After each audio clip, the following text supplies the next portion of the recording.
Welcome to the deep dive. Today we're getting into something really vital for folks with end-stage renal disease needing hemodialysis. Hmm. We're talking about outpatient dialysis access centers. You hear more and more about them. Absolutely, they're becoming quite central to care. So the question is, can these specialized outpatient centers really change the game for dialysis access care? Can they genuinely improve patients' lives?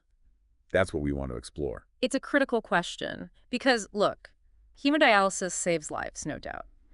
But it all hangs on having good access to the bloodstream. And that access point, well, it's often the weak link. It leads to complications, hospital visits, and, frankly, a lot of cost. Right, exactly. So for this deep dive, we're looking at chapters from a vascular surgery textbook. Our mission really is to figure out why these outpatient centers, DACs, let's call them, are becoming so important. What makes them different? And crucially, what does the data actually show about how well they work? Okay, so let's unpack this.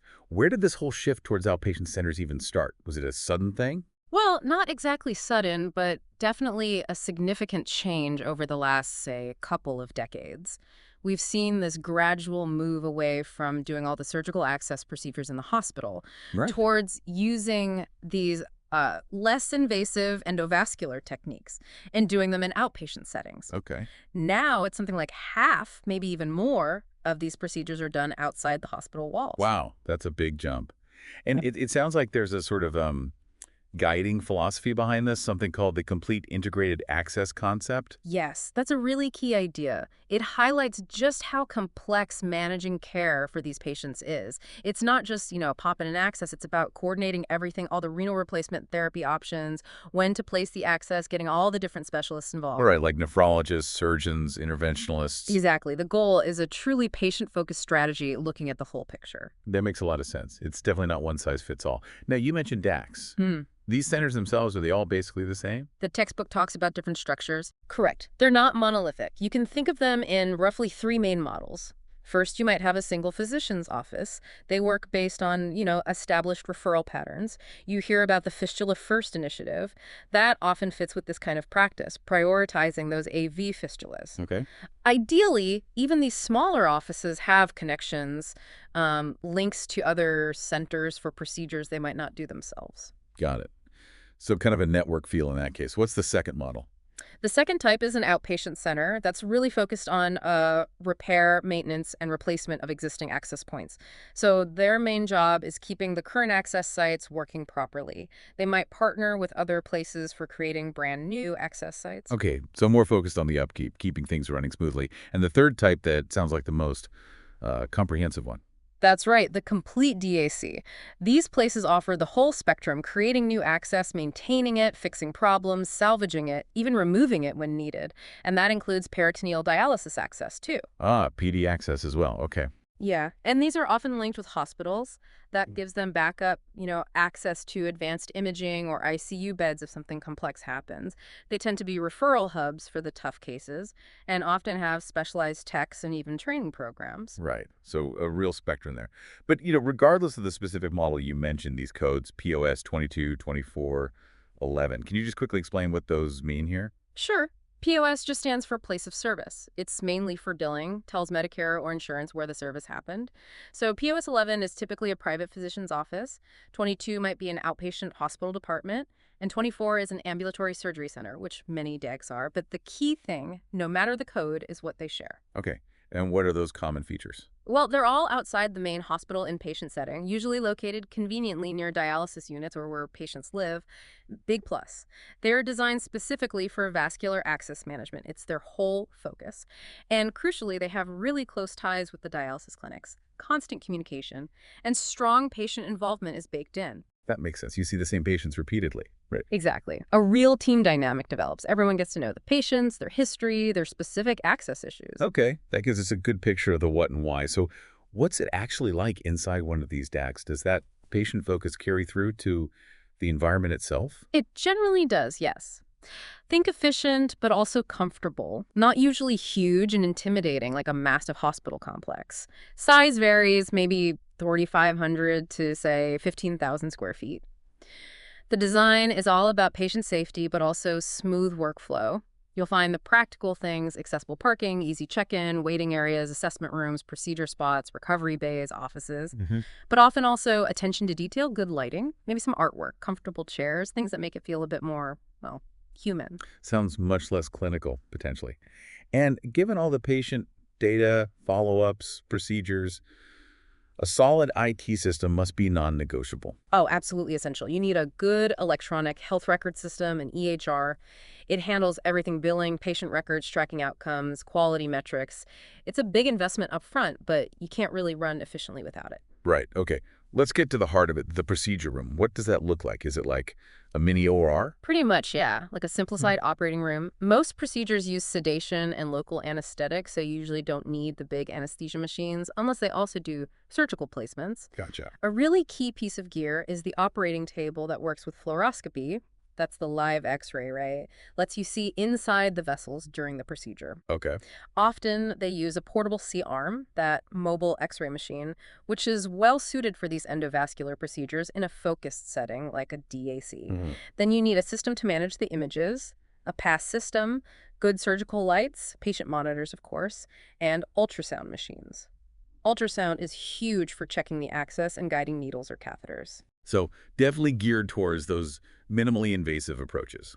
What about supplies? Do they need a massive inventory? They need a good range of the basics for interventions, sheaths, guide wires, catheters, balloons, that sort of thing. And it's absolutely vital to have bailout supplies on hand. Things like stents, special catheters to pull out clots, coils to stop bleeding, just in case. For unexpected issues. Exactly. But because they focus on a specific set of procedures, they can often be more cost-effective, streamline the inventory, avoid having 10 different types of the same thing. The priorities for choosing supplies are always safety first, then does it work well, is it efficient, and then, okay, what's the price? Makes sense. Safety, efficacy, efficiency, price. Got it. Now, a center like this runs on people. Who makes up the core team providing care? Well, the physician is obviously central. A typical full-time interventionalist might handle, say, 8 to 10 cases a day. Depends on complexity, of course. Right. If it's a bigger center or if they're doing surgical creations too, you'll need more physicians. Ideally, surgeons with real dialysis access experience for the surgical stuff. And what makes a good day-to-day physician? Is it just about technical skill? Technical skill is crucial, definitely. But it's more than that.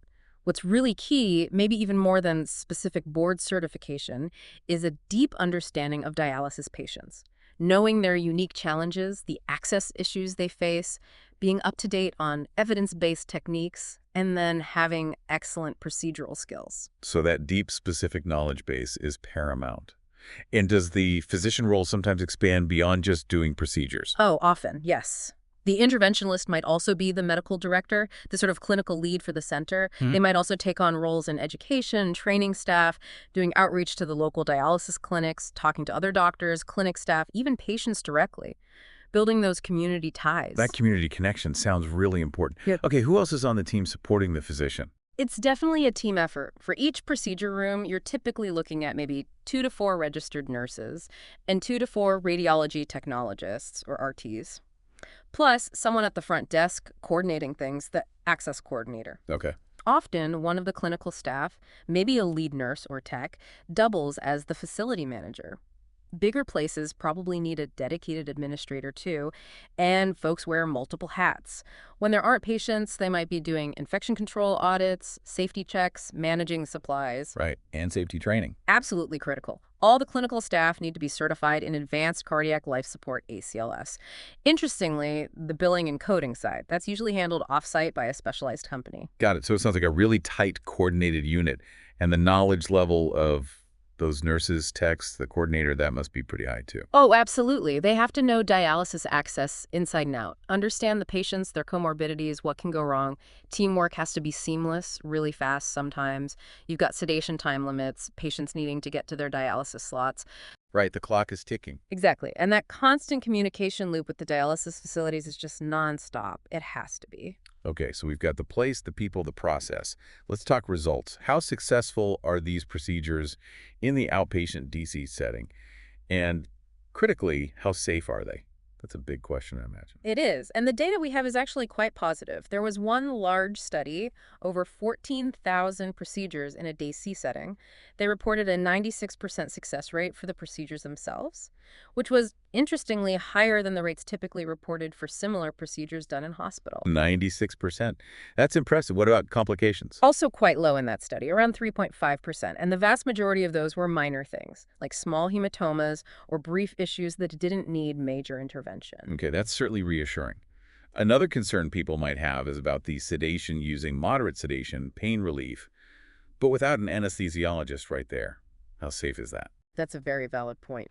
Another study looked specifically at this almost 13,000 procedures using Down-Nass staff-administered sedation. They found a really low rate of minor sedation-related issues, things like temporary dips in oxygen saturation or blood pressure, about 0.14%. 0.14%. Tiny. Exactly. And importantly, there were no serious adverse events related to the sedation reported in that large group. That's really good to know.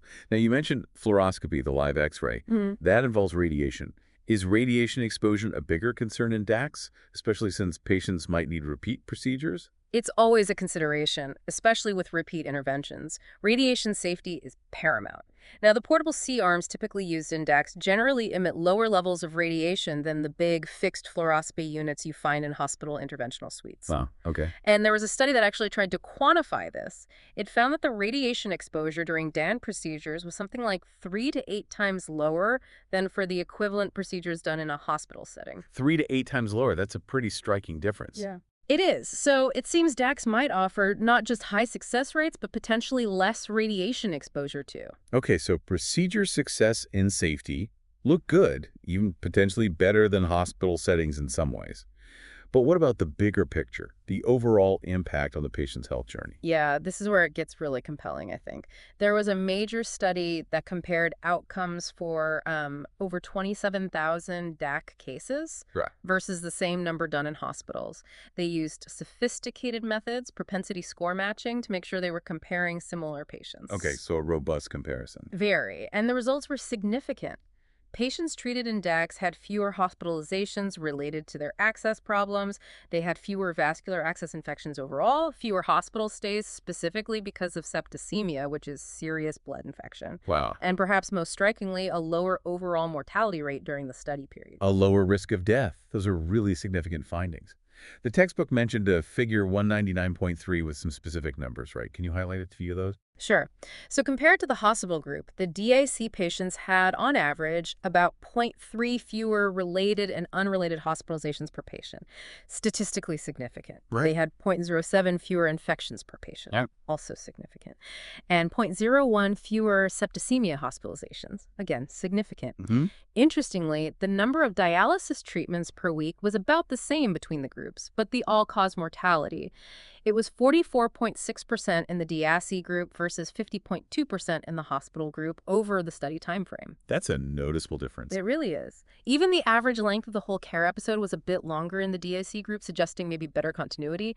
And perhaps surprisingly, the average cost per member per month was significantly lower for the DAC patients. Lower costs and better outcomes. That's the value proposition right there. What do you think drives those better outcomes? Is it just the specialization? I think specialization is a huge part of it, yes. But it's probably a combination of factors. The focused environment means smoother workflows. Staff become incredibly expert at the specific thing. There might be a stronger emphasis on proactive maintenance, catching problems earlier before they become severe, quicker access to intervention. Right, preventing the big crises. Exactly. It's about having a whole system finely tuned for this particular patient population and their needs, which seems to lead to fewer major complications and hospital stays. That makes a lot of sense. Now, we've hit the clinical outcomes hard, which are clearly vital.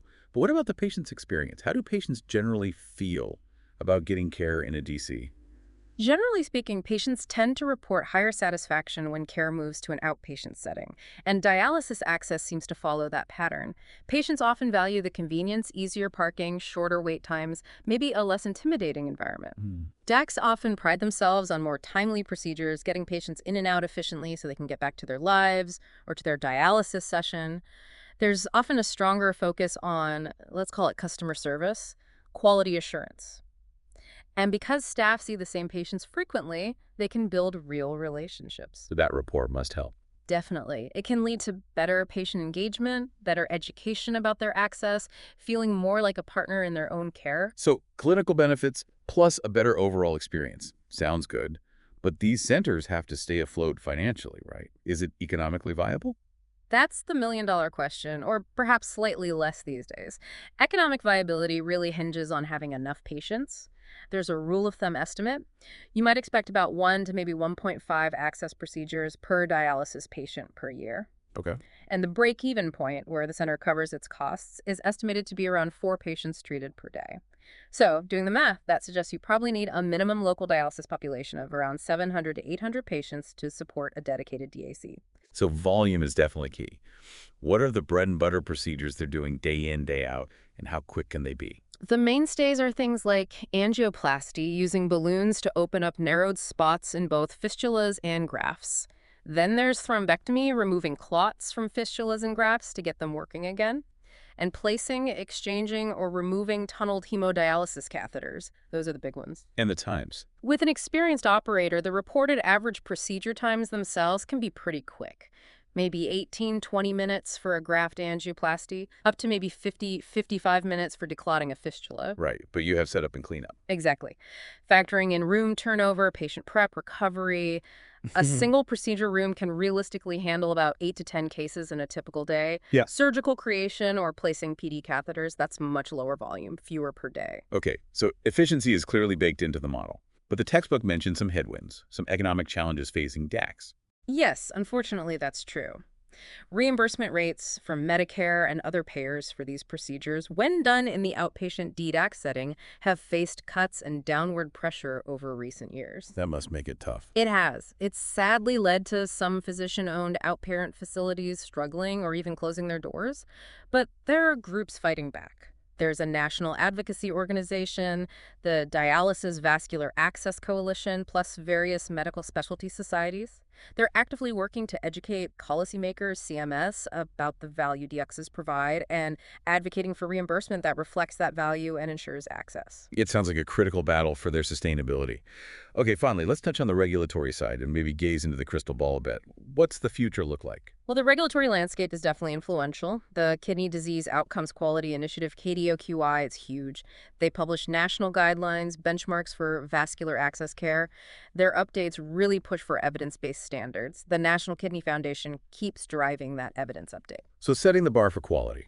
Exactly, and they acknowledge the importance of fistulas, but also the reality that grafts and catheters play a role, and that early, effective intervention is key. And how does CMS, Medicare, and Medicaid play into this? CMS uses quality metrics, performance measures, especially in the dialysis units themselves. They incentivize things like high AV fistula rates and penalize high rates of central venous catheter use.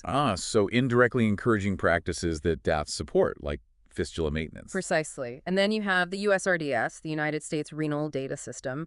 They publish massive annual reports tracking everything about end-stage renal disease, including tons of data on vascular access trends and outcomes, so lots of data tracking. Right. Now, there's this big government push, the Advancing American Kidney Health Initiative, aiming for more home dialysis and transplants.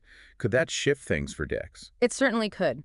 If there's a significant increase in patients choosing home dialysis, particularly peritoneal dialysis, then we might see increased demand for DACs to perform the procedures to place those PD catheters, assuming they offer that service. So adaptability will be important.